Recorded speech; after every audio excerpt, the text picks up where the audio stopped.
dad baa maalmood waxay yiraahdeen nabiil video hore jiray aan soo saaray oo World Muslim Congress oo Soomaaliya lagu qabanayay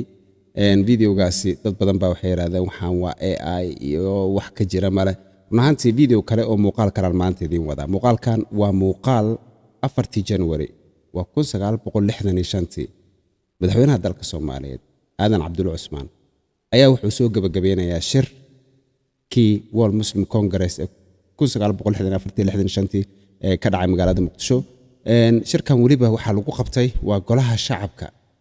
hadda waa burbursan tahay oo golaha shacabka waxaad ka dhaxarkaysaan videoga sidoo ka runtii xidigti weynada Soomaaliya oo kor kaga dhagan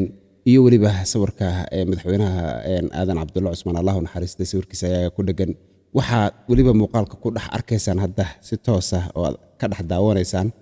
waa dadkii ka soo qayb galay waa imaamkii masjidka oo Falastiiniga ahaa waliba madaxweynaha World Muslim Congress ayuu ahaa president of World Muslim Congress iyo dad kale oo wadamada caalamka ka yimaadeen ha noqoto Malaysia Pakistan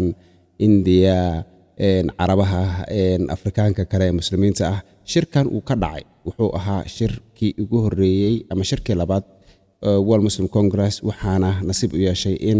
dadka Soomaaliyeed ay ku soo dhaweeyaan magaalada Muqdisho waliba si qurux badan loo soo dhaweeyay sida aad aragtaan soo dhaweynta madaxweynaha waliba madaxweynihii uu ka qayb galay shirkaas ma aha wax AI ah oo runtii oo quraafaad ah marka haddii aad rabtid inaad taariikhda dib ugu noqoto way ka buuxaan muuqaalo badan oo 60meeyadii 50meeyadii 40meeyadii 80meeyadii oo aad ka dhax daawan kartaan Soomaalidii hore dadka Soomaalidii hore waxay ahaayeen dad runtii ku dadaalaya inay horumariyaan dalka oo waxaa jirtay in ay dhaqaatiir lahaayeen oo macahdo fara badan oo runtii Soomaalida lagu horumarinayo ayaa jiray sida maanta oo kale maaha marka haddii aad rabtid inaad taariikhda barato dib ugu noqo balse AI muuqaalkiisa iyo muuqaalka saxda ah haddii aad indheer garad tahay oo aad wax fahmayso